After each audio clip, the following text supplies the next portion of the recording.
तो आज के करंट अफेयर्स 20 अक्टूबर के सबसे पहला करंट अफेयर, इस टाइम पता ही है आपको, हर साल एक करंट अफेयर रिपीट होता ही होता है। वो है कि स्टबल बर्निंग की प्रॉब्लम पाकिस्तान, फिर पंजाब, हरियाणा और वेस्टर्न यूपी। यहाँ पे इस टाइम हार्वेस्ट चल रहा है, राइस पैडी क्रॉप आपकी पूरी हो गई है, हार्वेस्ट चल रहा है।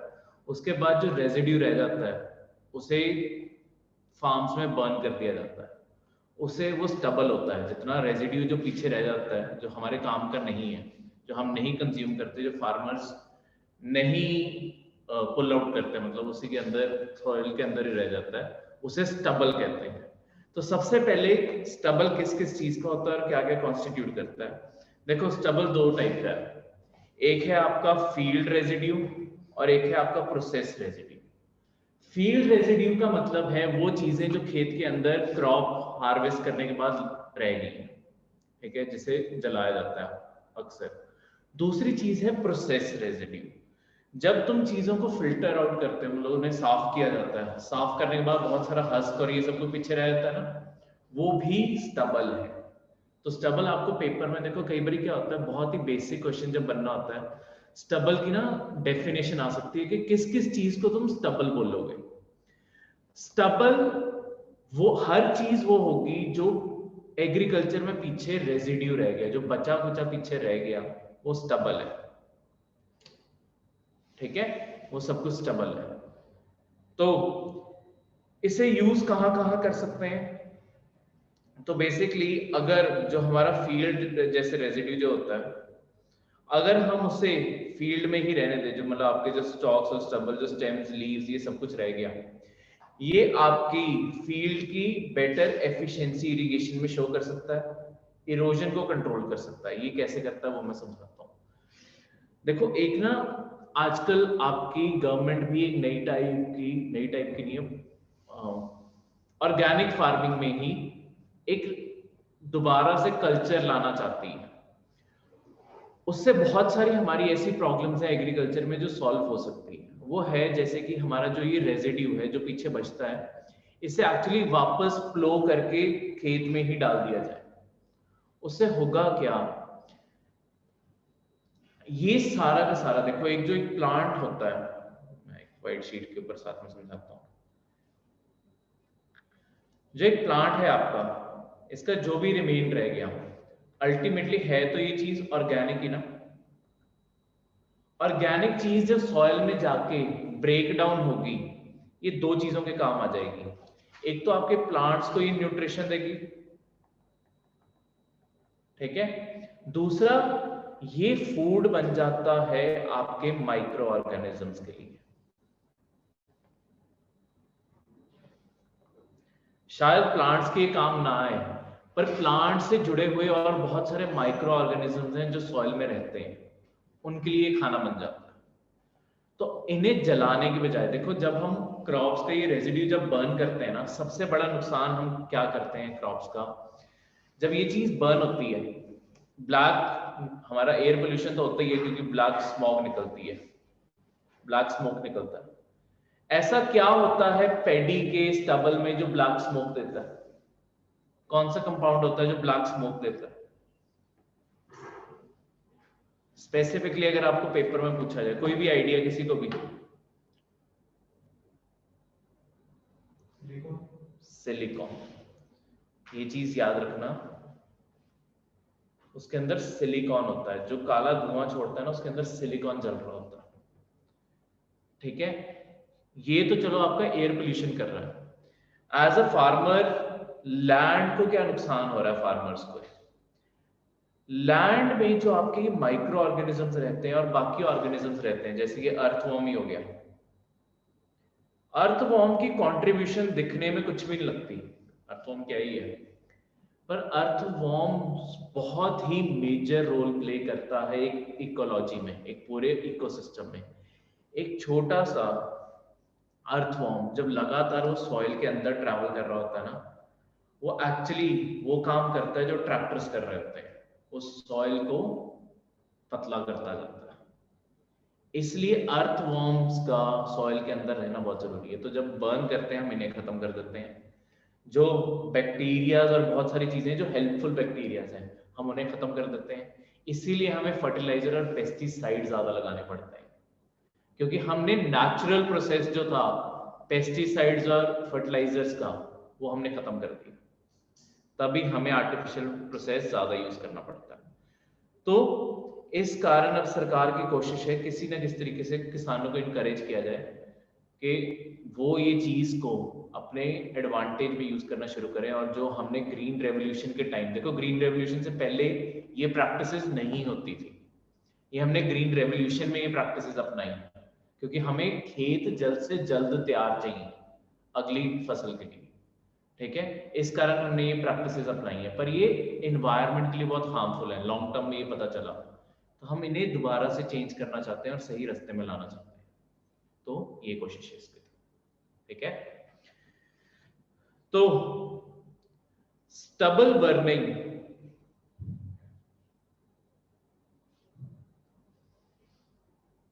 Good morning. स्टबल बर्निंग के हार्मफुल इफेक्ट्स जो मैंने बताए हैं वही पेस्ट और ये सब कुछ मर जाते हैं, ठीक है। नाइट्रोजन का जो टाइप है वो कम हो जाता है, और हार्मफुल इफेक्ट्स जो हैं जैसे लॉस ऑफ न्यूट्रिशन होता है, पोल्यूशन फ्रॉम स्मोक होता है, ये सारे ना आपको पेपर में एज इट इज स्टेटमेंट्स बन के आ सकती हैं कि इनमें से कौन से पॉजिटिव या नेगेटिव इफेक्ट्स हैं स्टबल बर्निंग के, ठीक है। खासकर पीसीएस जैसे पेपर्स में, क्योंकि पंजाब और खासकर हरियाणा के अगर पेपरों की अगर बात करें, बिकॉज ये वाली स्टेट्स इस टाइम मेन फोकस में आ जाती हैं जब ये स्टबल बर्निंग हो रही होती है, क्योंकि सारे ब्लेम जो है इंडिया के अंदर वो 3 जगहों पे लग रहा होता है, पंजाब के ऊपर, हरियाणा के ऊपर और वेस्टर्न यूपी, जहां पे ओरिजिनल ग्रीन रेवोल्यूशन हुआ था। ये पूरी बेल्ट ही शक के दायरे में उतर आती है। पाकिस्तान में भी हो रहा होता है, पाकिस्तान के ऊपर भी ब्लेम आता है, पर चलो पाकिस्तान को तो हम हर चीज में ब्लेम करते हैं, ठीक है, तो वो तो उसकी आती है। इसके लिए गवर्नमेंट एक और काम भी कर रही है, 2 चीजों के लिए एक प्रोजेक्ट और सरकार इंट्रोड्यूस करने लगी है, सेंटर की सरकार, वो है great green wall of India. ये बहुत बड़ा प्रोजेक्ट है इंडिया का। तो बेसिकली ये सिर्फ ये 2 काम करेगा ये प्रोजेक्ट। ये है क्या, उसके बाद मैं बताता हूँ। ये काम 2 चीजों के लिए किया जा रहा है। एक तो आपके पोल्यूशन लेवल जो हमारे वेस्ट साइड से, मतलब ये पंजाब हरियाणा साइड से जो दिल्ली की साइड को पोल्यूशन जाता है, उसका असर कम करने के लिए। और दूसरा हमारे राजस्थान में कौन सा डेजर्ट पड़ता है? थार डेजर्ट। तो थार डेजर्ट का जो फैलाव है, बेसिकली होता क्या है, जितनी ज्यादा डेजर्ट की मिट्टी आगे तक उड़ती जाएगी उतनी ना सॉइल की फर्टिलिटी खराब करती जाती है।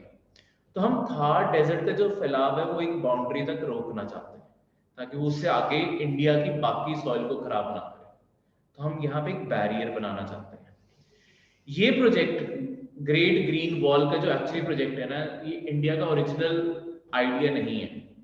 इससे पहले ये आइडिया अफ्रीका में अप्लाई किया जा चुका है। अफ्रीका में क्या है, दुनिया का सबसे बड़ा डेजर्ट कौन सा है? सहारा। कहां पड़ता है? नॉर्थ अफ्रीका में। तो अफ्रीकन देशों ने क्या किया, सारे अफ्रीकन देशों ने मिलके, ये आपका रफली अफ्रीका बनाते हैं, रफली ऐसी शेप है। आपका थार पड़ता है ऊपर, सॉरी सहारा पड़ता है ये ऊपर वाली जगह पे। बाकी सहारा क्या था, धीरे धीरे नीचे को फैलता जा रहा था, जिसके कारण नीचे भी फर्टिलिटी कम होती जा रही थी। इसके चलते हुए आपके अफ्रीकन देशों ने क्या किया, ग्रेट ग्रीन वॉल, यहाँ पे ना पेड़ों के ऐसे पूरी एक फॉरेस्ट की एक लाइन बना दी। कंटिन्यूअस नहीं है, पर ज्यादातर जगहों पे ऐसे पूरा एक फॉरेस्ट का बैरियर बना दिया, ठीक है। 5-10 किलोमीटर में ये फैला हुआ बैरियर है और पूरे अफ्रीका के कॉन्टिनेंट को ऐसे कवर करता है। तो एक तरह से पूरा का पूरा सहारा जो है वो एक कट ऑफ कर दिया गया है बाकी अफ्रीका से, ताकि ये जो विंड फ्लो होता है, देखो पेड़ों का सबसे बड़ा काम क्या है, जहां पे पेड़ होते हैं ना वहां पे आपके जो हवा का, साइक्लोन्स का, अगर साइक्लोन सबसे स्ट्रॉन्ग विंड्स हैं, उनका असर सबसे कम हो जाता है, क्योंकि वो बैरियर के तौर पे काम करते हैं। तो जो हवा चलेगी सैंड को उठा के, वो इसके आगे आगे वाले एरिया को इफेक्ट करके बस रुक जाएगी। ठीक है, और सहारा यहाँ का यहाँ ही रह जाएगा, बाकी सारा अफ्रीका आपका डिजर्टिफिकेशन कहते हैं इस प्रोसेस को, उससे बचा रहेगा। ठीक है, डेजर्ट का एक्सपेंशन, सॉरी डेजर्टिफिकेशन अलग प्रोसेस है, डेजर्ट एक्सपेंशन से बचा रहेगा। डेजर्ट जो ओवर द टाइम अपना साइज बढ़ाते हैं उससे रुक जाएगा। तो इंडिया भी इसे कर रहा है, हमें अपने थार डेजर्ट को रोकने की जरूरत है, और उसके चलते चलते हमारा पोल्यूशन लेवल भी कम हो जाएगा। उसे इंडिया में प्रोजेक्ट, उसे भी great green wall of India का नाम दिया गया है। ये 1400 किलोमीटर लंबा प्रोजेक्ट होने वाला है।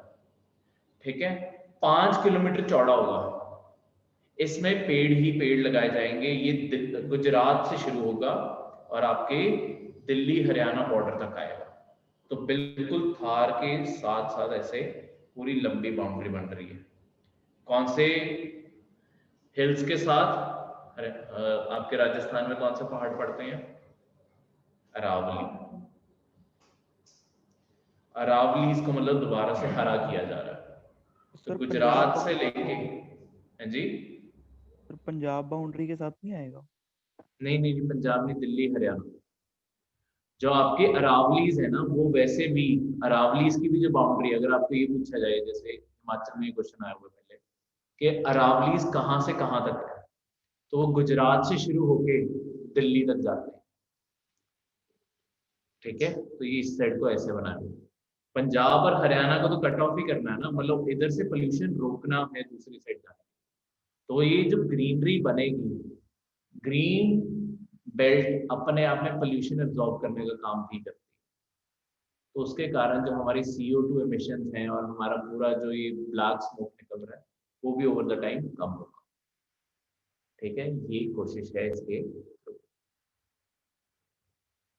ठीक है, तो ये सारे चीजें इसमें लिखी। नेक्स्ट इज आपकी ऑर्गेनाइजेशन जो पिछले काफी महीनों से न्यूज में लगातार रहती है, वर्ल्ड हेल्थ ऑर्गेनाइजेशन। तो आपका फेस्टिवल सीजन आ रहा है। ठीक है, तो वर्ल्ड हेल्थ ऑर्गेनाइजेशन ने फिर बोला है कि इस सीजन में केयरलेस नहीं होना। ठीक है, कि अगर सरकारों की लापरवाही इन सीजन में रहती है तो फिर से केस बढ़ने लग सकते हैं। अब आजकल ड्रॉप आ रहा है हमारे केसेस में। ठीक है, तो वो केसेस फिर से बढ़ने लग सकते हैं, बिकॉज फेस्टिविटी के टाइम क्या होता है, लोग मंदिर गुरुद्वारे मस्जिद ज्यादा जाने लग जाते हैं। तो बहुत ही क्लोज स्पेस में, मार्केट्स भी ज्यादा भरी होती है, क्लोज स्पेस में ये बीमारी फैलने के चांस और ज्यादा बढ़ जाते हैं। पता ही है मार्केट्स में कितना ज्यादा रश रहता है दिवाली के आसपास। तो वर्ल्ड हेल्थ ऑर्गेनाइजेशन ने कहा है कि ये चीज को कंट्रोल करना। इसी के चलते हुए जो आपका वेस्ट बंगाल है, जैसे उसने अच्छा स्टेप उठाया। वेस्ट बंगाल में सबसे बड़ा जो इन दिनों में फेस्टिवल होता है वो होता है दुर्गा पूजा। ठीक है, दुर्गा पूजा में किसी को भी आना मना कर दिया गया है वेस्ट बंगाल की तरफ से, तो आपके टेम्पल्स खाली हैं फिर से। तो उन्होंने कहा है जो पूजा करनी है वर्चुअली करो, लाइव टेलीकास्ट होगी, घर बैठ के देखो, कोई भी मंदिरों में नहीं आ सकता। तो कहीं ना कहीं देखो, रिलीजियस सेंटिमेंट्स और हेल्थ को बैलेंस करना जरूरी है। ये मान के चलना कि भगवान हर चीज से बचा लेगा, भगवान भी उसकी, कहते होते हैं ना, भगवान उनकी मदद करता है जो अपनी मदद करते हैं। तो वही बात हेल्थ में भी आती है, अगर अपना ध्यान रखोगे तो तभी तुम्हारी भक्ति का फल मिलेगा तुम्हें। ठीक है, तो क्योंकि केरला का जैसे हमने कल एग्जांपल पढ़ा था, केरला ओनम के टाइम जो उन्होंने केयरलेसनेस दिखाई है, केरला में तभी केस बढ़ने लगे। तो बाकी स्टेट्स के लिए वार्निंग है एक तरह से कि अगर वो केयरलेस हुए तो केसेस फिर से बढ़ने लगे। ठीक है, तो देखो आने वाले टाइम में बाकी सारे क्या करते हैं। तो आपकी वर्ल्ड हेल्थ ऑर्गेनाइजेशन एक स्पेशलाइज्ड एजेंसी है यूनाइटेड नेशंस की, जिसका काम है इंटरनेशनल पब्लिक हेल्थ के रिस्पांस को मीट करना। ठीक है, कोई भी इंटरनेशनल जो पब्लिक रिस्पांस आता है उसे मीट करना, ये इसका काम है। इसमें इसका हेडक्वार्टर देखो, PCS में ऐसे क्वेश्चन आप करते हैं कि इस एजेंसी का हेडक्वार्टर कहाँ है, तो ऐसे चीज जो आपकी स्टेट सर्विसेज हैं उनके लिए याद करनी जरूरी होती है। ठीक है, इस साल HAS में भी ऐसे क्वेश्चन आए, पिछली बारी PCS में भी ऐसे क्वेश्चन आए थे। तो खासकर जो इंटरनेशनल एजेंसीज के हेडक्वार्टर्स हैं और उनके ऑब्जेक्टिव्स हैं, ये याद रखने जरूरी है।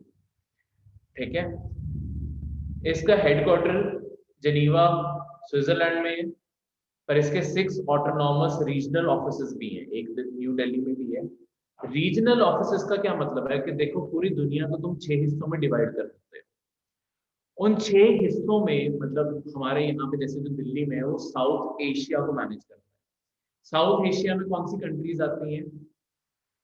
हाँ जी, जब मैं रीजन बोलता हूँ साउथ एशिया, या कभी भी आप न्यूज में पढ़ते हो साउथ एशिया, उसमें कौन सी कंट्रीज आएंगी?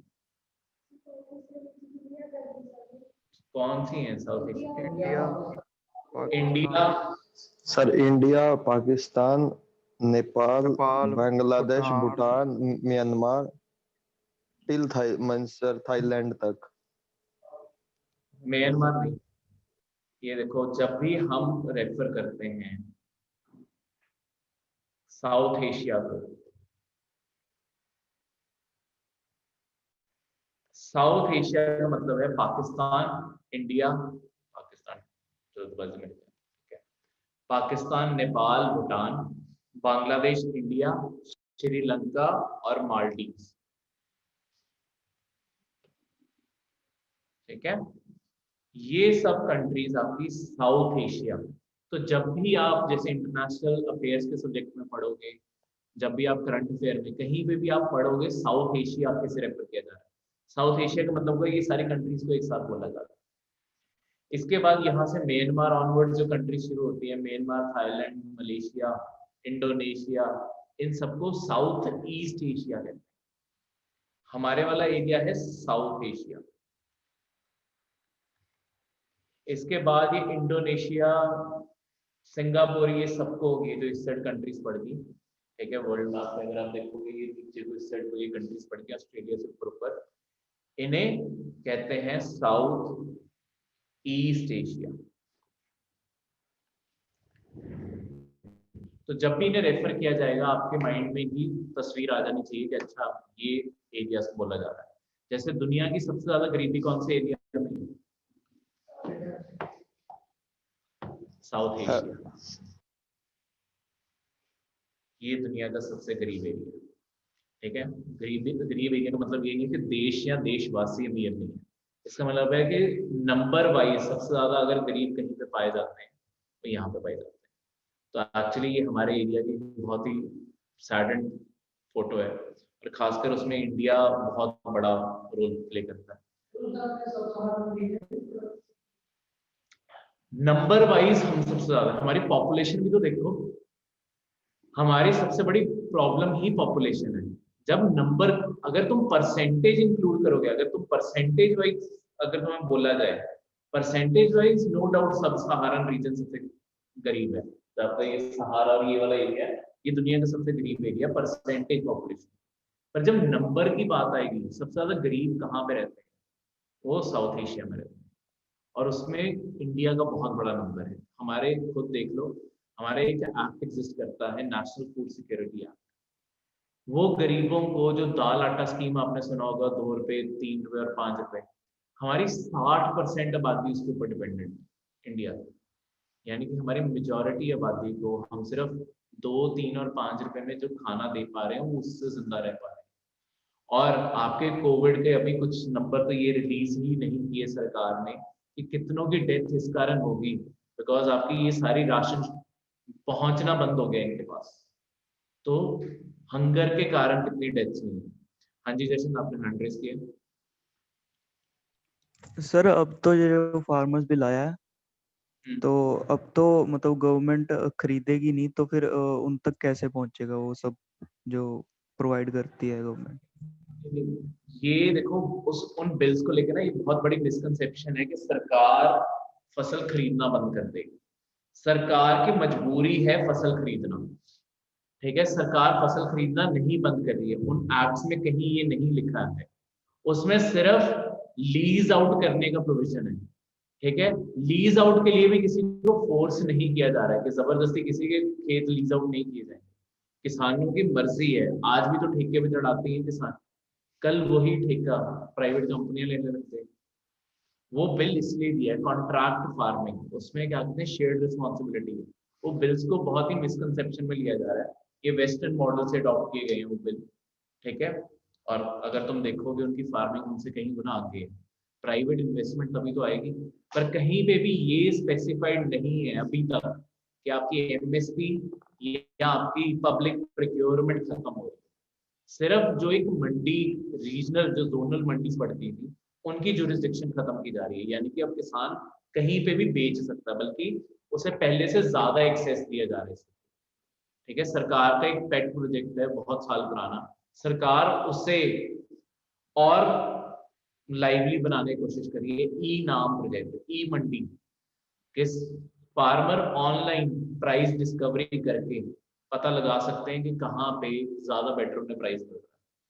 तो उसकी रिस्ट्रिक्शन यहाँ पे आती थी कि मंडी जो है लोकल वहीं पे सेल आउट करना पड़ता था।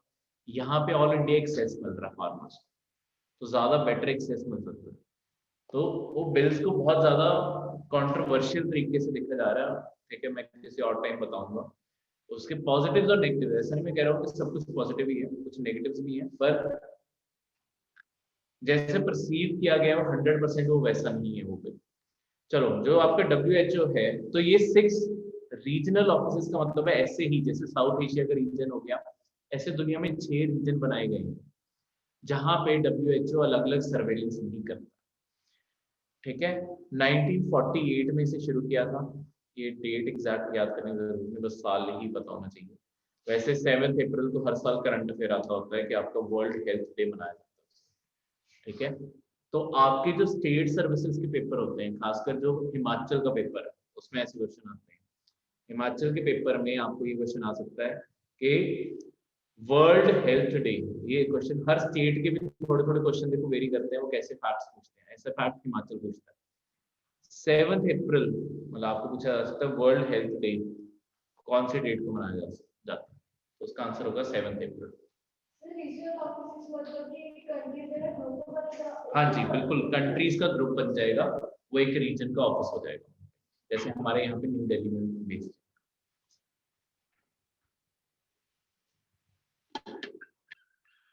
ठीक है, जो पूरे साउथ एशिया में क्लियर है।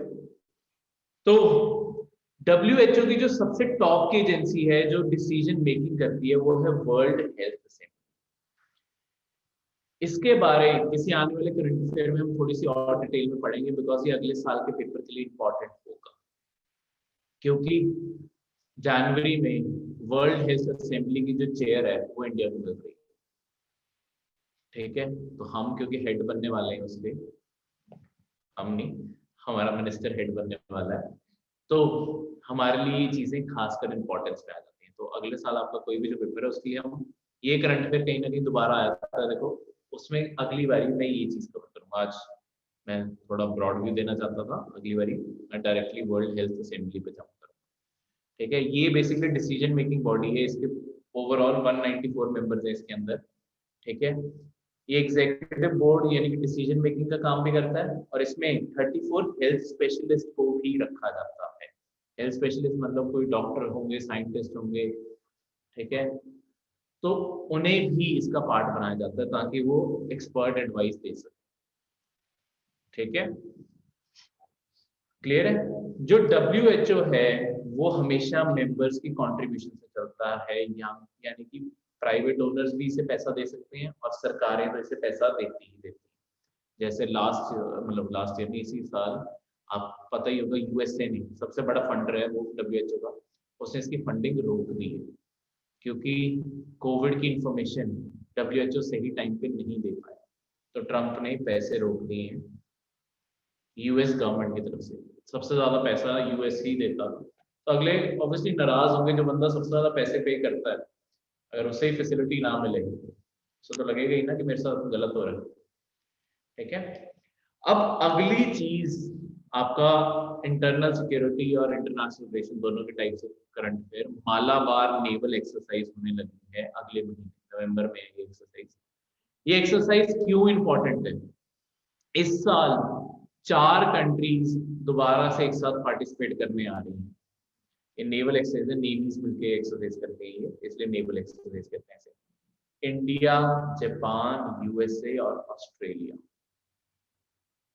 इंडिया, जापान और USA हर साल एक्सरसाइज करते हैं, ठीक है, हर साल तीनों की नेवीज मालाबार एक्सरसाइज करती है। इसमें होता क्या है, एक्सरसाइजेज में होता क्या है, आपकी जो शिप्स होती हैं, आपकी जो नेवीज होती है, वो एक तरह से वॉर टाइम प्रैक्टिस करती है। आप कोऑर्डिनेशन बिठाते हो आपस में कि लेट्स सपोज कभी इंडिया, जापान और ऑस्ट्रेलिया को एक साथ वॉर में जाना पड़े, हमें ऐसा ना हो कि वॉर के टाइम जाके कोऑर्डिनेशन सोचनी पड़ रही है कि कैसे बताएं। हमारी नेवीज ऐसे ही आर्मीज और एयरफोर्स भी प्रैक्टिस करते हैं अपना अलग अलग, तो वो लगातार प्रैक्टिस करके एक तो एक दूसरे से नई नई स्किल सीखते हैं, दूसरा आपस में बेटर कोऑर्डिनेशन होता है कि हम कैसे कोई टैक्टिक्स प्लान आउट करेंगे, कैसे रीजन्स को कवर करेंगे, जो भी चीजें होती हैं वो ऐसी एक्सरसाइज में डिसाइड होती है। ये इस साल एक्सरसाइज बहुत बड़ा सिग्निफिकेंस ले रही है बिकॉज ऑस्ट्रेलिया पहले पार्टिसिपेट कर चुका है एक दो बारी, पर बाद में ये छोड़ के चला गया। अब ऑस्ट्रेलिया वापस आ रहा है। ऑस्ट्रेलिया के वापस आने से एक ना दुनिया में एक इनफॉर्मल ग्रुपिंग बन रही है। क्या कहते हैं उसे, कौन सी ग्रुपिंग? क्वाड्रिलेटरल या क्वाड शॉर्ट में। क्वाड का मतलब होता है चार। दुनिया में चार कंट्रीज एक तरह से सिक्योरिटी पार्टनरशिप में आ रही है। एक साइड पे है जापान, इंडिया, ऑस्ट्रेलिया और यूएसए। ये चार कंट्रीज क्वाड बना रही है, एक सिक्योरिटी अरेंजमेंट बना रही है, क्योंकि इन चारों कंट्रीज को एक स्पेसिफिक कंट्री से बहुत बड़ा थ्रेट लग रहा है। देखो ये वर्ल्ड में पावरफुल कंट्रीज में से हैं, और जब तुम्हारी पावर को कोई चैलेंज कर रहा है तो तुम्हें ऑब्वियसली थ्रेटेंड महसूस होगा, तुम्हारे रीजन में हो, चाहे जैसे हम रीजनल पावर है, ठीक है, जापान, इंडिया और ऑस्ट्रेलिया हम तीनों रीजनल पावर्स हैं, यूएसए ग्लोबल पावर है, पर थ्रेट उसे भी महसूस हो रहा है। किससे? इन सब के बीच में जो पड़ता है चाइना। तो दुनिया में चाइना से, चाइना बेसिकली जो हर, चाइना सिर्फ इंडिया को तंग नहीं कर रहा, चाइना जापान से भी पंगे ले रहा है, ऑस्ट्रेलिया से भी पंगे ले रहा है, इंडिया से पंगे ले रहा है, यूएस से ले रहा है, अमंग अदर कंट्रीज, ठीक है, इन चारों से भी ले रहा है। तो इन चारों को कहीं ना कहीं, मतलब एक्चुअली इनडायरेक्टली चाइना का जो असर पड़ रहा है, ये चारों देश पास आ रहे हैं, ठीक है, जो चाइना को बल्कि ग्रुपिंग तोड़नी चाहिए, चाइना एक्चुअली एनेबल कर रहा है अपने ही खिलाफ ग्रुपिंग। अभी तक इन चारों में कोई एग्रीमेंट नहीं है, ठीक है, तभी मैंने बोला जो क्वाड है वो एक इनफॉर्मल, बस अंडरस्टैंडिंग के ऊपर बना हुआ है। फॉर्मल का मतलब कोई ना कोई एग्रीमेंट हो जाएगा, तब हम वर्ड फॉर्मल यूज करने लगेंगे, तो ये आपको स्टेटमेंट बन के आ सकती है, quad is a formal grouping. बताओ ये लाइन सही है गलत? Quad is a formal grouping, wrong, क्योंकि इनफॉर्मल एक वर्ड से मतलब बदल जाएगा, तो आपने पेपर में ये चीज ध्यान से देखी, ठीक है, तो ये इनफॉर्मल आपने ध्यान से स्टडी कर, बस इतने में मतलब बदल जाता है। तो ये क्वाड ग्रुपिंग एक सिग्निफिकेंस लेती है जब मालाबार जैसी एक्सरसाइजेज होती है, क्योंकि मालाबार को चाइना बहुत क्लोजली वॉच करता है, क्योंकि चाइना उसे थ्रेटेंड महसूस करता है। तो मालाबार जितनी बड़ी स्केल की होती है, चाइना से देखना, जब मालाबार होगी ना, चाइना से रिएक्शन आएगा ही आएगा, चाइना से कोई ना कोई स्टेटमेंट आएगी आएगी कि ऐसी ग्रुपिंग्स हम डिस्करेज करते हैं, ठीक है। और इन सब की तरफ से जब एक्सरसाइज हो रही होगी ना, एक स्टेटमेंट वर्ड पक्का आएगा कि हम ओपन नेविगेशन प्रमोट करते हैं सारी जगहों पे। ये ओपन नेविगेशन की बात क्यों करेंगे, ये देखना, ये लाइन पक्का आएगी, ये वर्ड पक्का आएंगे। चाइना जो है वो जैसे उसके आसपास जो ओशन पड़ रहे हैं, जो सीज पड़ रहे हैं, उसमें एक्चुअली बाकी कंट्रीज को आजकल बहुत ही कम घुसने दे रहा है। तो इस कारण ये बात पक्का, किसी कंट्री का नाम नहीं लिया जाएगा, पर इसका मतलब ही चाइना की तरफ टारगेटेड है कि हम ओपन सीज के लिए हैं, हम ओपन नेविगेशन के लिए हैं, और इसी को प्रमोट करते हैं मालाबार के थ्रू, ऐसी चीजें बोली जाएंगी इसके, ठीक है। अब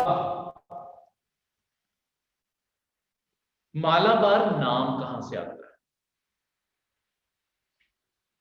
किस चीज का नाम मालाबार है? कोस्ट। देखो इंडिया के अगर तुम कोस्ट की बात करो, ये मुंबई से लेके जो गोवा का इलाका है, अगर सारे कोस्ट को हम मैप करें, मुंबई से लेके गोवा का जो इलाका है, इसे किस नाम से जाना जाता है? कल गोवा की मैंने लैंग्वेज बताई थी, कौन सी है? कोंकणी। तो इस एरिया में वो भाषा बोली जाती है, उसे इस एरिया को कोंकण एरिया बोला जाता है। इसके बाद आपके आता है नीचे कर्नाटका का एरिया। इस कारण कर्नाटका के एरिया को, कर्नाटका में कौन सी लैंग्वेज बोली जाती है? कन्नड़। कन्नड़। तो ये है कन्नड़ प्लेन्स। और उसके बाद है केरला का एरिया। केरला के एरिया का अलग नाम है, उसका नाम है मालाबार। तो केरला का जो इलाका है, इसके प्लेन्स को एक्चुअली मालाबार कहते हैं। तो सबसे पहली एक्सरसाइज इंडिया के यहाँ पे इस एरिया में शुरू हुई थी, इसलिए उसका नाम मालाबार एक्सरसाइज रख दिया गया था। अब दुनिया भर में अलग अलग कंट्रीज की जुरिसडिक्शन में होती रहती है, पर अब उसका नाम वही पड़ा हुआ मालाबार। यहाँ पे तमिलनाडु से लेके उड़ीसा तक, मतलब आंध्र प्रदेश का एरिया आ गया, इसे क्या कहते हैं? कोरोमंडल। और उड़ीसा और वेस्ट बंगाल के एरिया को नदरन सीसार। सिरकर।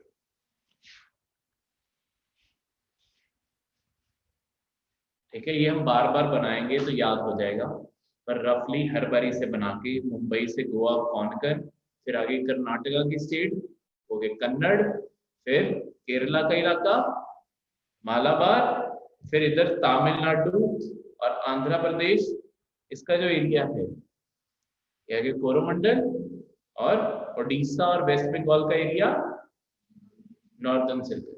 एक तो देखो आपको ऐसे स्टेट मैप आउट करनी आसान हो जाएंगी, दूसरा आपको उसका आसपास के इंडिया का समुद्र भी याद होने लग जाएगा। तो आपने दोनों तरीके से इसे याद रखना है। ठीक है, तो ऐसे यही प्रैक्टिस है, तो कर करके सब कुछ हमें याद हो जाएगा। कोई बात नहीं, सब कुछ अचानक नहीं भी होता, तो बस हर बारी रिपीट करते जाओ, वो चीज आती जाएगी। तो यही मालाबार के यहाँ पे पॉइंट लिखे हैं, और फिर क्वाड्रिलेटरल के भी पॉइंट लिखे हैं कि वही 4 कंट्रीज। ये डॉक्टर मनमोहन सिंह के प्राइम मिनिस्टरशिप के टाइम से एग्जिस्ट कर रही है क्वाड्रिलेटरल जो पार्टनरशिप है।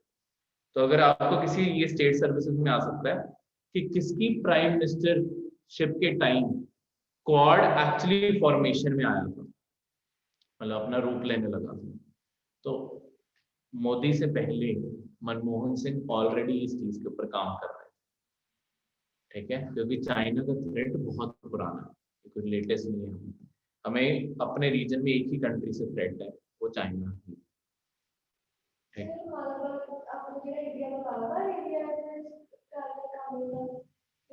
नहीं नहीं, वो एरिया नहीं काम कर रहा हूँ। देखो हर एक्सरसाइज को तुमने कोई तो नाम देना है ना। जैसे हम बहुत सारे देशों के साथ एक्सरसाइजेस करते हैं, सिंगापुर हो गया, यूके हो गया, फ्रांस हो गया, जापान के साथ अलग भी करते हैं, यूएसए के साथ अलग भी करते हैं, ऑस्ट्रेलिया के साथ अलग भी करते हैं। हम कम से कम एक साल के अंदर, मतलब हमारी जो नेवी, एयरफोर्स, आर्मी, ये लगातार किसी न किसी कंट्री के साथ ऐसी मिलिट्री एक्सरसाइजेस कर रही है। इससे ना हमारी अंडरस्टैंडिंग ज्यादा बेटर हो जाती है। तो हम बहुत सारी एक्सरसाइजेस करते हैं। अब तुम्हें कोई ना कोई नाम तो उसे देना है ना। तो शुरुआत इस एरिया में हुई थी। जो सबसे पहले 2 ही कंट्रीज मालाबार कर रही थी, वो थी इंडिया और यूएसए। 1992 में हमने शुरुआत की थी।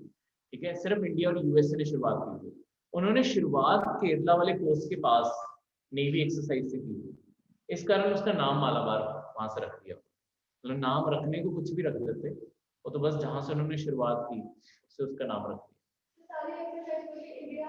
नहीं नहीं नहीं नहीं, कभी देखो अब 3 कंट्रीज इसके पार्ट है, जैसे जो परमानेंट मेंबर्स हैं वो 3 है। जापान हो गया, यूएसए हो गया और इंडिया हो गया। हमारे कंट्रोल में जो भी वाटर्स हैं, या जैसे यूएसए के तो देखो नेवल फोर्स पूरी दुनिया में जगह जगह है। जहां जहां पे हम कर सकते हैं, मतलब जहां जहां पे उनके नेवल कंट्रोल है, हम वहां पे कहीं पे भी कर सकते हैं। जैसे लास्ट ईयर हमने चाइना को ऑफेंड किया था, हमने क्या किया था, साउथ चाइना सी में एक्सरसाइज की। वहां में हम में से किसी कंट्री का कोई पानी नहीं है, हम बस चाइना को दिखाने गए थे कि हम तीनों कंट्री। ठीक है, अच्छा जैसे पाकिस्तान और चाइना की दोस्ती को ऑल वेदर फ्रेंड्स बोला जाता है या आयरन ब्रदर्स बोला जाता है। इंडिया की एशिया में किसके साथ ऐसी पार्टनरशिप बन रही है आयरन ब्रदर्स की? रशिया। नहीं, रशिया नहीं, जापान, ईरान, ये डिस्टर्ब्ड कंट्रीज हैं। ऐसी कंट्री जो हमारे साथ चाइना के अगेंस्ट स्टैंड लेने को तैयार है और एक्चुअली हमें अपने एरिया में लगातार बुला रही है कि यहाँ पे आके ऑयल ड्रिलिंग करो, और वो ऐसी जगहें हैं ऑयल ड्रिलिंग की जहाँ पे चाइना भी अपने क्लेम जड़ता है। साउथ ईस्ट एशिया में वियतनाम कंट्री, वियतनाम इंडिया का आयरन ब्रदर बन रहा है। इससे हमारी जो पार्टनरशिप है वो बहुत ज्यादा स्ट्रांग हो रही है। हम अभी सुनते नहीं है वियतनाम का इतना, पर वियतनाम और इंडिया की दोस्ती, वियतनाम बिल्कुल इस कॉर्नर में पड़ता है, ठीक है, जो उस साइड को एज है, तो वियतनाम इंडिया का आयरन ब्रदर बन रहा है, ठीक है। तो आने वाले टाइम में तुम वियतनाम के बारे में काफी सुनना शुरू करो। Next is Starlink project. तो स्टारलिंक, हम कल स्पेस एक्स बारे वैसे भी पढ़ रहे थे, ये मैंने कल स्पेस एक्स बारे बताया था, आज स्पेस एक्स की न्यूज भी आई हुई है कि स्पेस एक्स अपनी 3 दिनों में 2 सैटेलाइट्स लॉन्च करने लगा है, स्टारलिंक। अच्छा, स्टारलिंक से पहले जो हम इंटरनेट यूज करते हैं, जो तुम मोबाइल यहाँ से, लेट्स सपोज तुमने किसी को कनाडा कॉल मिलाई, तुम्हें इंटरनेट आता कहाँ से है? मतलब इंटरनेट तुम्हें मिलता कहाँ से? तुम्हारी कॉल यहाँ से कनाडा तक पहुंचती कैसे? रेस कहाँ से जाएंगे? वो एक साइड, हम एक साइड, हमारे ये मिसकंसेप्शन है, मैंने तभी पूछा। हमें लगता है कि सैटेलाइट्स के थ्रू ये काम होता है। एक्चुअली जो हमारा इंटरनेट है वो चलता है समुद्र के थ्रू। ओशंस के अंदर केबल्स ही केबल्स बिछाई हुई है हमने, पूरे समुद्र के अंदर केबल्स ही केबल्स।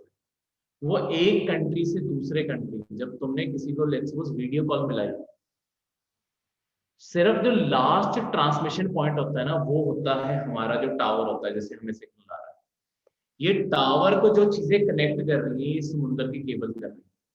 तो तुम देखो एक मिली सेकेंड में सिग्नल यहाँ से कनाडा और कनाडा से तुम्हारे पास ट्रैवल कर समुद्र के थ्रू। क्योंकि ऐसा क्यों है कि हम फिर सैटेलाइट्स क्यों नहीं यूज करते? देखो सैटेलाइट्स बहुत ही एक्सपेंसिव प्रोजेक्ट है। फिर तुम्हारा इंटरनेट, मतलब अगर आपके कोई फ्रेंड मर्चेंट नेवी में है, उनसे कभी पूछना उन्हें इंटरनेट कितना महंगा पड़ता है। अगर उन्हें जीबी तो भूल ही जाओ, अगर उन्हें 10 MB भी यूज करना पड़ता है ना, उन्हें 2 से 3 हजार रुपये चुकाने पड़ते हैं वो सैटेलाइट। क्योंकि शिप पे जाके तो तुम्हें सैटेलाइट से ही चलाना पड़ेगा ना, शिप से तुम केबल थोड़ी निकाल सकते हो जब शिप चल रही है। तो हाँ, ओशन में तो तुम्हें सैटेलाइट से चलाना पड़ेगा ना, लैंड पे कहीं ना कहीं केबल आके जुड़ेगी तो तुम्हें सिग्नल मिलेगा। ओशन के तो बिल्कुल सेंटर में आके तुम्हें कौन ही इंटरनेट दे सकता है? तो वो उन्हें सैटेलाइट से मिलता है। पर इस रेवोल्यूशन को चेंज करने की कोशिश कर रहा है आपका स्पेस एक्स जो कंपनी है। स्पेस एक्स का क्या कोशिश है कि हम ऐसा सैटेलाइट इंटरनेट का कॉन्स्टिलेशन मतलब पूरा आसमान भर दें, मतलब पूरी अर्थ के चारों ओर सैटेलाइट्स, इंटरनेट सैटेलाइट्स भर दें, जिसके कारण ये क्या करेंगे, इकोनॉमी ऑफ स्केल मिलेगी। ये टोटल 1440 सैटेलाइट्स लॉन्च करना चाहते हैं। एक सैटेलाइट 260 किलो की होगी, 1440 सैटेलाइट पूरी दुनिया में गिरी होगी। तो ये फिर सिग्नल देना शुरू करेंगी आपके इंटरनेट। तो अभी तो थोड़ी थोड़ी सैटेलाइट्स करके लॉन्च कर रहे हैं, जब पूरी सैटेलाइट्स हो जाएंगी उसके बाद इन्होंने प्रोजेक्ट भेजा। हाँ जी, जैसे तो सर इतना एक्सपेंसिव है तो ये सीज में भी टावर्स क्यों नहीं इंस्टॉल कर देते? सीज में टावर? हाँ जी सर, केबल्स तो है ही। नहीं तो उन्हें मेंटेन कौन करेगा समुद्र में? और समुद्र में इतने लोग रहते ही नहीं है कि तुम वहां पे इंटरनेट दो। सिर्फ शिप से जा रही है, शिप्स में प्रायोरिटी मानी नहीं जाती, ठीक है। तो उन्हें समुद्र में कितने लोग रहते हैं? ज्यादातर तो हम सारे लैंड पे है ना, हमें लैंड पे ही इंटरनेट चाहिए। इस कारण आपके बिजनेस भी सारे लैंड पे ही, शिप ने तो एक जगह से दूसरी जगह ट्रैवल करना है। अब किसी की सिर्फ कन्वीनियंस के लिए इंटरनेट लगाना कभी भी फिजिबल नहीं समझा जाता। किसी को इंटरनेट मिल जाए इस खुशी में इंटरनेट कभी नहीं दिया जाता। इसीलिए जो जब तक वो शिप पे होते हैं उन्हें इंटरनेट बहुत महंगा पड़ता है। वो हमेशा जहाँ पे जब पोर्ट में पहुंचते हैं वहां जाके इंटरनेट यूज करना शुरू करते हैं प्रॉपरली। ठीक है, नहीं तो बीच में बहुत ही एक्सपेंसिव प्रोजेक्ट है।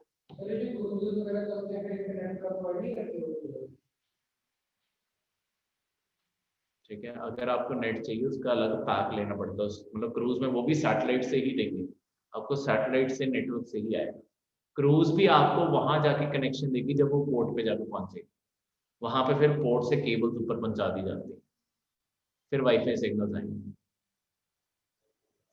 ठीक है, नहीं, प्राइवेट। एलॉन मस्क जो आपके एंटरप्रेन्योर है, उनकी कंपनी है, प्राइवेट कंपनी है स्पेसएक्स।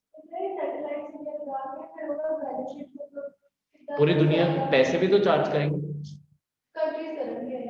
नहीं, तुम्हें एज अ जैसे एयरटेल है, ठीक है, कंट्रीज से वो बस अपने आप की ऑफिस खोलने की परमिशन लेंगे। देखो अभी उसके बाद क्या होता है, जो तुम्हारे स्पेक्ट्रम है वो ऑब्वियसली लेने पड़ेंगे जहां पे जरूरत पड़ेगी, पर सरकार को थोड़ी सी रॉयल्टी दिया करेंगे अपनी एयर स्पेस यूज करने की। और उसके बाद जो आपके स्पेस एक्स हैं उन्हें उसके अपने प्लान्स आए करेंगे। जैसे आप एयरटेल जियो इनके प्लान्स खरीदते हो, स्पेस एक्स के भी प्लान्स आ मिलते हैं, स्टारलिंक।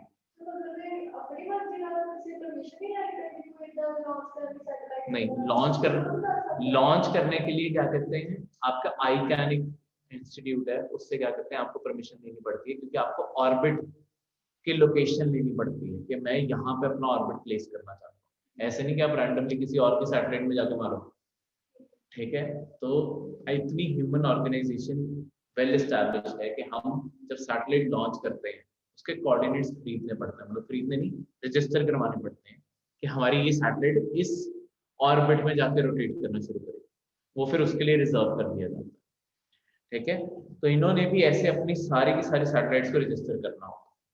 ठीक है, ये सारे ऑर्बिट जितने भी ये प्लेस कर रहे हैं 500 किलोमीटर से नीचे नीचे हो। ठीक है, फिर आपका सैटेलाइट से इंटरनेट किसी फ्यूचर में जरूर पॉसिबल हो पाएगा। अभी फिलहाल हम जो इंटरनेट यूज करते हैं ये सी केबल्स होती हैं, पूरे समुद्र में केबल्स फैली हुई,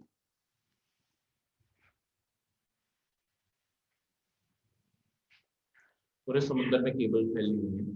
तो एक्चुअली सोचने वाली बात है कि कैसे इन्हें मेंटेन करने के कॉन्ट्रैक्ट आते हैं। जैसे सऊदी अरेबिया से इंडिया के बीच में जो केबल्स हैं उसे मेंटेन करने का कॉन्ट्रैक्ट पिछले साल आपके एयरटेल को मिला था। तो एयरटेल को डाइवर्स रखने पड़ेंगे, स्पेशल ऐसे व्हीकल्स खरीदने पड़ेंगे जिससे जो सबमर्ज होके उन केबल्स को जाके सफाई कर सके, कोई केबल उठानी पड़े ऊपर उठा के उसे रिप्लेस कर सके। बहुत ही महंगी इन सारी चीज़ों के मेंटेनेंस के बहुत पैसे मिलते हैं, पर वो सारी दुनिया के जो भी टेलीकम्युनिकेशन कंपनीज हैं वो अपने रेवेन्यू का कुछ हिस्सा इन चीज़ों को उन्हें पे करना पड़ता है। ठीक है, उसी के अकॉर्डिंग ये केबल्स लगती हैं। तो नेक्स्ट मैप वर्क में आपकी जो कंट्री आई है वो है बोलिविया। बोलिविया कौन से कॉन्टिनेंट पे पड़ती है? South America. South America. बिल्कुल, साउथ अमेरिका के बीचों बीच है बोलिविया। ठीक है, तो और कौन सी कंट्रीज हैं आपके साउथ अमेरिका में? वेनेजुएला, कोलंबिया, इक्वाडोर, पेरू, शायद अर्जेंटीना, यूरुग्वे, पैराग्वे और ब्राजील। ठीक है, ये सारी कंट्रीज हैं। और यहाँ पे बिल्कुल land locked country. Land locked का मतलब होता है जिससे समुद्र नहीं लगता, उसे कहते हैं वो लैंड लॉक्ड है, कि चारों लैंड ही लैंड है। जैसे नेपाल लैंड लॉक्ड है, भूटान लैंड लॉक्ड है। ठीक है, ये बोलिविया भी लैंड लॉक्ड है। तो इसके आसपास जो कंट्रीज लगती हैं इन्हें ध्यान से देखना और इसकी पोजिशनिंग देखना। ठीक है, ऐसे ही धीरे धीरे करंट अफेयर्स में कर करके भी कंट्रीज याद होने लग जाती हैं। पर अब जो ये मैप है इसमें ये सारी कंट्रीज को आज ध्यान से देखना कि किसे किसकी बाउंड्री लगती है। ठीक है, इससे आप एक्चुअली चीजें याद कर पाओगे। कुछ नहीं, इलेक्शन होके हटे वहां पे, ठीक है, प्रेसिडेंशियल इलेक्शन, तो हमने उससे मैप वर्क अपना कर लिया। तो सर इक्वाडोर भी ओपेक की वो है, मेंबर है। हाँ जी, इक्वाडोर भी आपका ओपेक का मेंबर है, ठीक है। वेनेजुएला सस्पेंडेड मेंबर है, ठीक है, जो तेल को कंट्रोल करते हैं दुनिया में, ठीक है। ये कंट्री बर्बाद हो चुकी है, यहाँ पे लिटरली करेंसी फेल हो चुकी है। यहाँ पे इस कंट्री में लोग इससे भाग रहे हैं, आसपास की कंट्रीज इसे छोड़ के भाग जाएं इस तरीके से, क्योंकि किसी कंट्री के लिए सबसे बुरी चीज होती है उसकी करेंसी फेल हो जाना। है क्या वैसे करेंसी? सिर्फ एक पेपर ही तो है। अगर आप अपनी करेंसी देखो, एक पेपर ही तो है वो। अगर मतलब तुम क्यों मानते हो कि जो तुम्हें पेपर दिया जा रहा है वो 2000 है, 500 है या 10 है? क्योंकि उसके ऊपर सरकार की गारंटी है। अगर सरकार अपनी गारंटी से फेल होगी फिर तो उसकी वैल्यू कागज के बराबर ही है, ठीक है। तो इसे याद रखो, ठीक है, क्लियर है? तो कोई डाउट?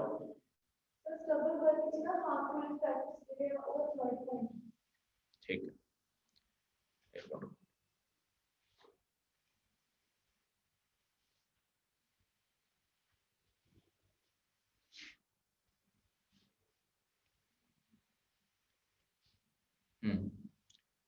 हार्मफुल इफेक्ट्स में third one, damage to electrical and electronic equipments from floating threads of conducting waste.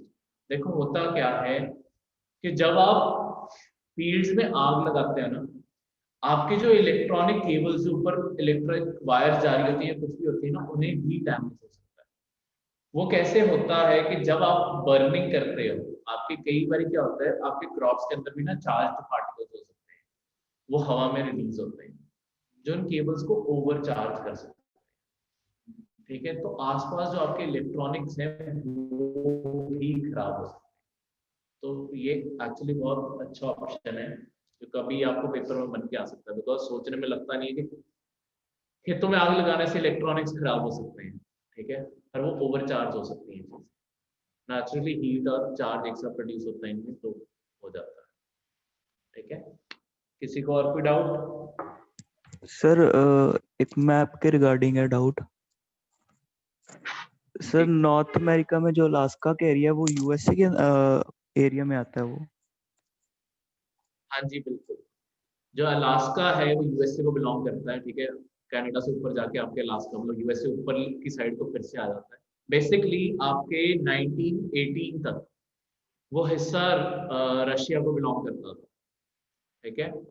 1918 1919 मतलब वर्ल्ड वॉर वन के बाद, जब वर्ल्ड वॉर वन खत्म हो रही थी, तब आपके अमेरिका ने वो एरिया रशिया से खरीद लिया था। तब उनमें रिश्ते खराब नहीं थे, तो रशिया को पैसे की जरूरत थी और उन्होंने वो एरिया खरीद लिया था। तो तब से अलास्का यूएसए का पार्ट, ठीक है।